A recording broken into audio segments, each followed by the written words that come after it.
otázku, čo môže v tom urobiť samospráva alebo mesto.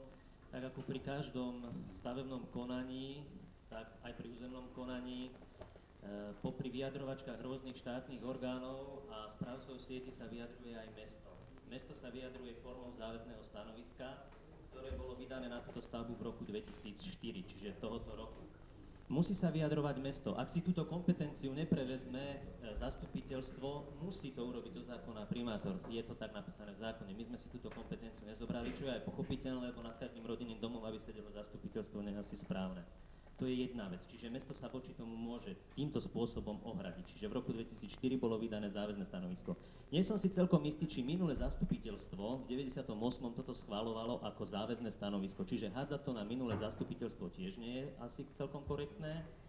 A ďalšia vec, to, že sa oni vyjadrili, potom keď to príde na stavebný úrad skúma veci, ako sa vyjadrujú jednotlivé orgány, čiže ako sa vyjadrilo k tomu aj mesto. Samozrejme, niektoré námietky môže prijať, niektoré nemusí. Zákonne preto paragraf z jednej aj z druhej strany, ako sa človek na to pozrie. Je tam trošku aj o vôli.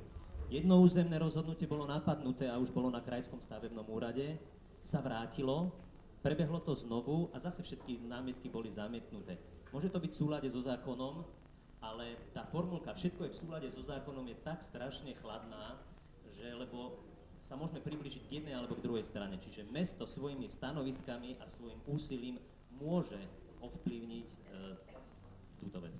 Ďakujem pekne. Jednu technickú, pán primátor. Záväzné stanovisko z 98. roku tiež nebude trvať 28 rokov jeho platnosť.